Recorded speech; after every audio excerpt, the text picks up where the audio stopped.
Evangelho de Mateus, capítulo 14, versículos 22 a 33.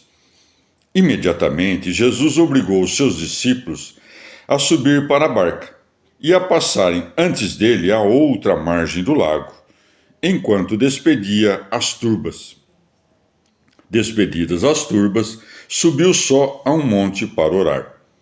Quando chegou a noite, achava-se ali só. Entretanto, a barca no meio do mar era batida pelas ondas, porque o vento era contrário. Ora, na quarta vigília da noite, foi Jesus ter com eles, andando sobre o mar. Os discípulos, quando ouviram andar sobre o mar, turbaram-se e disseram: É um fantasma. E com medo, começaram a gritar. Mas Jesus falou-lhes imediatamente, dizendo: Tende confiança, sou eu, não temais. Pedro, tomando a palavra, disse: Senhor, se és tu, manda-me ir até onde estás, por sobre as águas. Ele disse: Vem. Descendo Pedro da barca, caminhava sobre a água para ir a Jesus. Vendo, porém, que o vento era forte, temeu e, começando a submergir-se, gritou, dizendo: Senhor, salva-me. Imediatamente Jesus, estendendo a mão, o tomou e lhe disse: Homem de pouca fé, por que duvidaste? Depois que subiram para a barca, o vento cessou. Os que estavam na barca prostraram-se diante dele, dizendo: Verdadeiramente tu és o Filho de Deus. Palavra da salvação. Comentário: Mateus 14, de 22 a 23, Santo Agostinho. Parece haver uma contradição entre o que nos disse Mateus, isto é, que foi depois de despedidas as turbas que o Senhor subiu sozinho para orar, e o que diz João, que nos indica que o Senhor estava no monte quando alimentou as mesmas turbas. Mas, como o próprio João disse que foi ao monte para evitar que o povo o capturasse, pois queria fazê-lo rei, é certo que, para alimentar tanta gente, o Senhor deve ter descido do monte à planície. Por conseguinte, não há contradição entre Mateus, que disse: subiu só a um monte para orar, e João, que diz, João 6,15, Jesus, sabendo que o ouviram arrebatar para o fazerem rei, retirou-se de novo ele só para o monte. E nem a razão que tinha para orar é contrária à que tinha para fugir, como o próprio Senhor nos ensina que devemos recorrer à oração sempre que tenhamos necessidade de fugir. O que Mateus disse anteriormente, Mateus 14, 22, que o Senhor mandou os seus discípulos entrarem na barca e que, em seguida, tendo despedido a multidão, subiu a montanha sozinho para orar. Não está em oposição com a narração de João, que nos apresenta o Salvador fugindo, desde logo, sozinho para a montanha, nas palavras de João. João 6,16. Quando chegou a tarde, seus discípulos desceram para junto do mar, e, tendo subido, quem não vê que João narrou, recapitulando, como posteriormente praticada pelos discípulos, a ação que Jesus lhes havia ordenado antes de subir ao monte? Porque em mim não posso fazê-lo, mas em ti. Pedro reconheceu o que era por si mesmo e o que vinha dele, por cuja vontade creu que podia fazer o que nenhuma fraqueza humana poderia. Pedro teve, pois, confiança no Senhor. Temeu como homem, mas voltou-se para o Senhor. Por isso segue-se. Começando a submergir, gritou dizendo: Senhor, salva-me. Acaso o Senhor abandonaria aquele que vacilava, ouvindo suas súplicas? Por isso segue. Imediatamente Jesus, estendendo a mão, o tomou.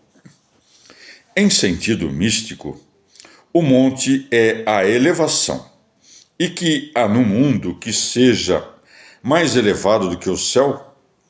Aquele que ascendeu aos céus conheceu nossa fé, e porque subiu sozinho aos céus. Porque ninguém sobe ao céu senão aquele que desceu do céu. João 3. Mesmo quando, no final dos tempos, ele vier e nos levar para o céu, mesmo então subirá sozinho, porque a cabeça e o corpo são um só Cristo. Agora sobe só a cabeça e sobe a orar, porque sobe até o Pai para interceder por nós. Entretanto, enquanto Cristo ora nas alturas, mar adentro a barca é batida pelas grandes ondas nas profundezas, e como elas se insurgem, a barca pode ser agitada. Mas porque Cristo ora, ela não pode submergir. Concebei a barca à igreja e no mar turbulento este século. Quando alguém de ímpia vontade e muito grande poder impõe à igreja uma perseguição, uma grande onda se levanta sobre a barca de Cristo. O Senhor vem visitar seus discípulos, que estavam atormentados no mar, na quarta vigília da noite, ou seja, na parte final da noite. Porque cada vigília compreende 3 horas e a noite, por conseguinte, compõe-se de 4 vigílias.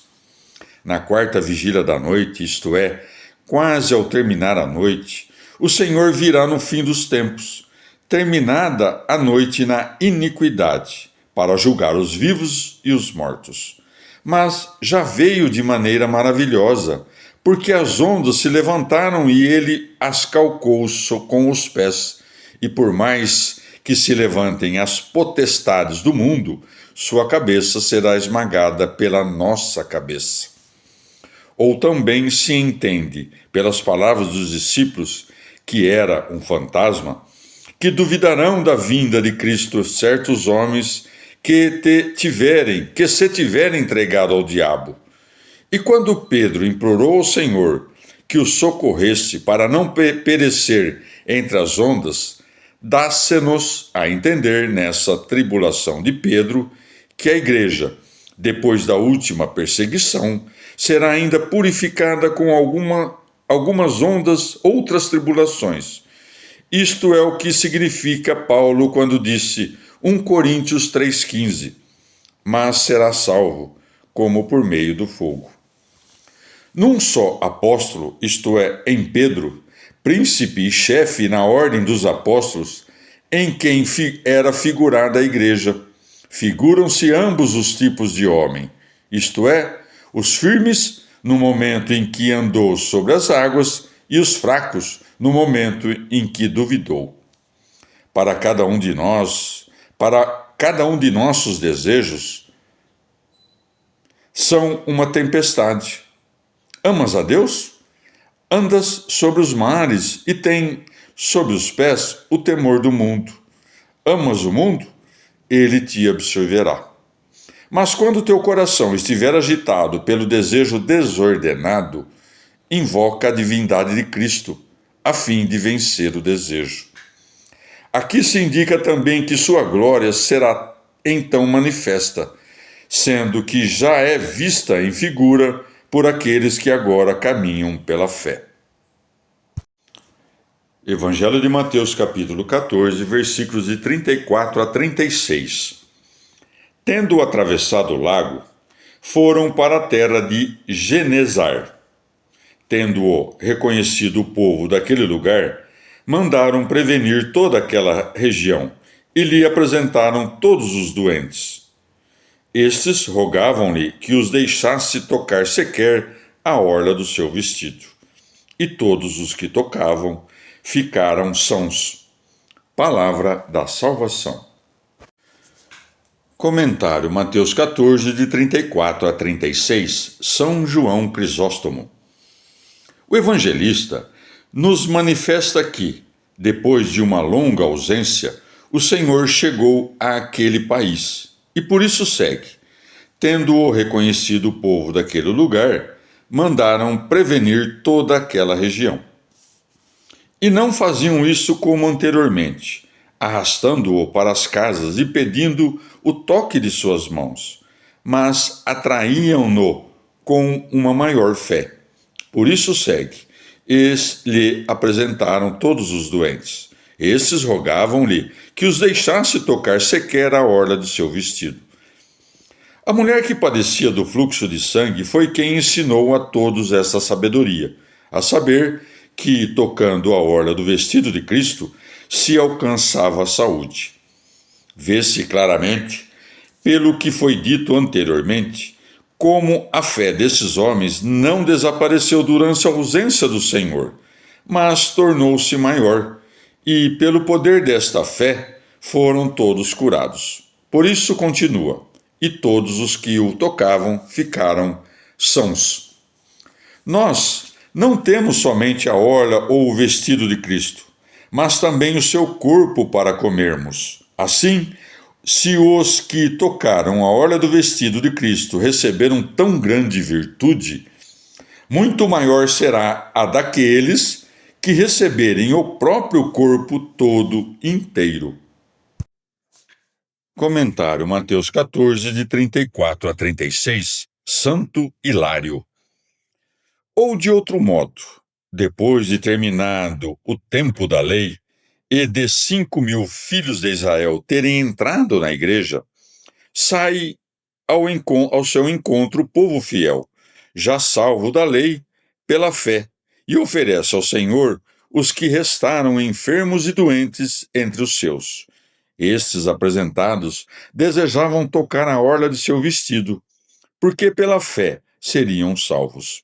Mas, assim como a orla sai de todo o vestido, também o poder da graça do Espírito Santo sai de nosso Senhor Jesus Cristo, o qual, dado aos apóstolos, eles mesmos como que saídos de um mesmo corpo, subministra a salvação àqueles que desejam tocá-lo.